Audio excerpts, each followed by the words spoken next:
Salam saudara yang dikasihi Tuhan Yesus. Selamat malam dan salam sejahtera bagi saudara semua. Saya menyapa bagi saudara semua yang ada di Indonesia, dari Sabang sampai Merauke, baik yang di kota maupun yang di desa, dan saudara yang ada di Malaysia, di Sabah, Sarawak, Kuala Lumpur, di Kamboja, Singapura, dimanapun berada. Kiranya damai sejahtera dan sukacita Roh Kudus melimpah dalam hati dan kehidupan saudara semua. Dan kiranya saudara semua dalam keadaan sehat selalu. Selamat datang kembali di Pokok Anggur bersama saya Yosia Krispianto. Mari saudara, sebelum kita bersama-sama merenungkan firman Tuhan, mari kita bersatu di dalam doa.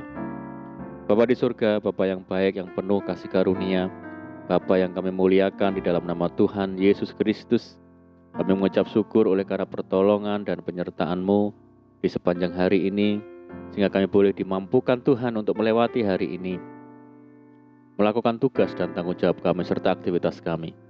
Semua karena berkat pertolongan Tuhan. Pada saat ini kami kembali rindu untuk merenungkan firman-Mu. Berbicaralah kepada kami ya Tuhan, urapi kami dan jamah hati kami, sehingga kami memahami maksud firman-Mu. Terima kasih Tuhan, kami siap merenungkan firman-Mu hanya di dalam nama Tuhan Yesus kami berdoa. Amin. Baik saudara, kita akan membaca di dalam Kejadian 37 ayat yang ke-9 bagian B. Katanya, aku bermimpi pula, tampak matahari, bulan, dan 11 bintang sujud menyembah kepadaku. Saudara, sebagai orang percaya, kita harus mengerti bahwa waktu Tuhan berbeda dengan waktu manusia. Cara Tuhan bukanlah cara manusia. Jalan dan rancangan Tuhan berbeda pula dengan jalan dan rancangan manusia. Tuhan mempunyai rancangan terhadap setiap kehidupan orang percaya. Tetapi ada kalanya rencana itu baru terwujud kebenarannya atau tergenapi setelah beberapa waktu kemudian, sesuai dengan waktu Tuhan. Itulah yang seringkali tidak kita mengerti. Karena ketidakmengertian ini akhirnya kita mengambil jalan pintas sendiri atau terlalu cepat menilai sesama kita dengan pengertian kita sendiri. Ada satu peristiwa yang menimpa kehidupan Yusuf, saudara. Ia bermimpi tentang masa depannya yang cerah dan gemilang. Tetapi semua saudaranya dan termasuk orang tuanya tidak mempercayainya. Yusuf terlalu dini menceritakan semua mimpinya, sehingga hal itu menimbulkan kecemburuan dan kebencian dalam diri saudara-saudaranya. Sebelum mimpi itu terwujud, Yusuf harus mengalami proses demi proses, penderitaan demi penderitaan. Sempat dimasukkan ke dalam penjara. Semua orang mencemooh, menghina, dan mencaci.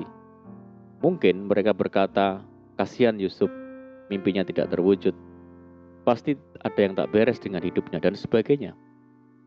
Yusuf tidak dapat membantah perkataan dan tudingan miring semua orang yang ditujukan terhadapnya. Ia pun tidak sanggup membela diri karena fakta saat itu benar adanya. Tetapi Yusuf tidak putus asa. Penderitaan tidak membuatnya kecewa kepada Tuhan. Ia tetap berkeyakinan bahwa apa yang datangnya dari Tuhan, lambat atau cepat, pasti digenapi Tuhan. Rencana Tuhan itu tidak pernah gagal, seperti yang Ayub katakan. Aku tahu bahwa engkau sanggup melakukan segala sesuatu, dan tidak ada rencanamu yang gagal. Saudaraku, kita harus percaya bahwa apa yang terlihat saat ini bukanlah merupakan titik akhir rencana Tuhan. Orang yang dewasa rohani pasti sanggup melihat dengan kacamata iman bahwa di balik semua penderitaan pasti ada berkat yang Tuhan sediakan. Orang yang berada dalam ujian adalah orang yang sedang dipersiapkan Tuhan untuk menerima berkat-Nya yang besar. Sehingga hal itu menegaskan bahwa Tuhan membuat segala sesuatu indah pada waktunya. Saudara, kapan Tuhan memberikan pertolongan kepada kita tepat pada waktunya? Yaitu saat kita berserah penuh kepada Tuhan. Selama kita masih mengandalkan kekuatan sendiri dan bimbang, pertolongan Tuhan akan semakin lambat. Bagi orang-orang percaya, kebimbangan adalah musuh iman yang harus kita taklukkan. Karena saat kita bimbang, sama artinya kita meragukan kuasa Tuhan. Karena itu Yakobus menasihati bahwa ketika kita meminta kepada Tuhan melalui doa, hendaklah ia memintanya dalam iman, dan sama sekali jangan bimbang. Sebab orang yang bimbang sama dengan gelombang laut yang diombang-ambingkan kian kemari oleh angin.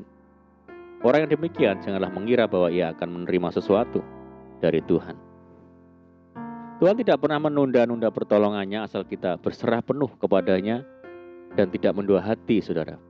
Maka firman Tuhan berkata, serahkanlah hidupmu kepada Tuhan dan percayalah kepadanya dan ia akan bertindak.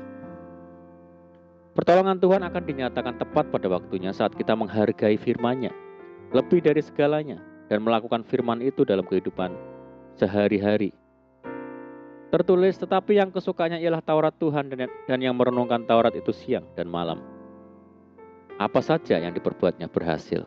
Saudara, sudahkah kita menjadikan firman Tuhan sebagai makanan rohani kita setiap hari? Selain itu, kita harus berjalan di dalam iman. Sebab, tanpa iman tidak mungkin orang berkenan kepada Allah. Iman yang bagaimana? Yaitu iman yang hidup, yang disertai perbuatan nyata. Sebab iman tanpa perbuatan pada hakikatnya adalah mati. Berjalan di dalam iman berarti tidak memperhatikan yang kelihatan, melainkan yang tidak kelihatan. Karena yang kelihatan adalah sementara, sedangkan yang tidak kelihatan adalah kekal. Dengan memiliki iman yang teguh, kita tidak akan pernah goyah meski ada banyak tantangan yang menghadang. Karena mata rohani kita senantiasa terarah kepada Tuhan. Berjalan dalam iman berarti percaya bahwa kita cakap melakukan segala perkara, sebab Tuhan yang memberi kekuatan.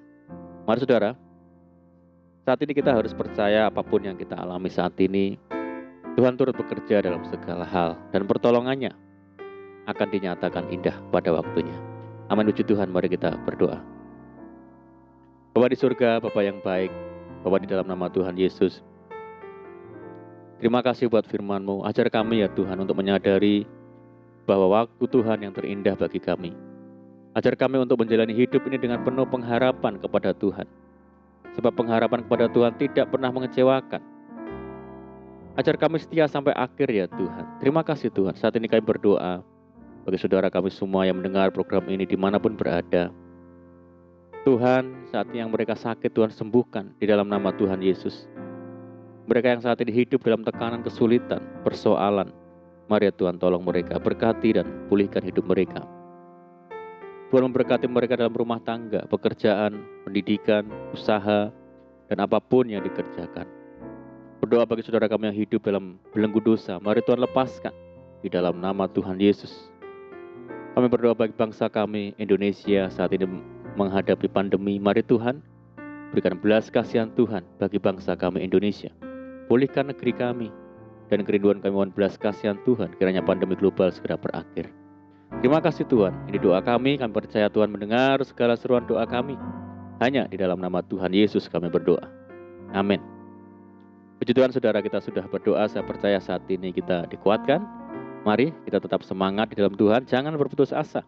Tetap berdoa, bersukacita senantiasa, sebab di dalam Tuhan kita sanggup melakukan segala perkara. Selamat malam dan selamat beristirahat. Doa saya menyertai saudara semua. Tuhan Yesus memberkati. Haleluya.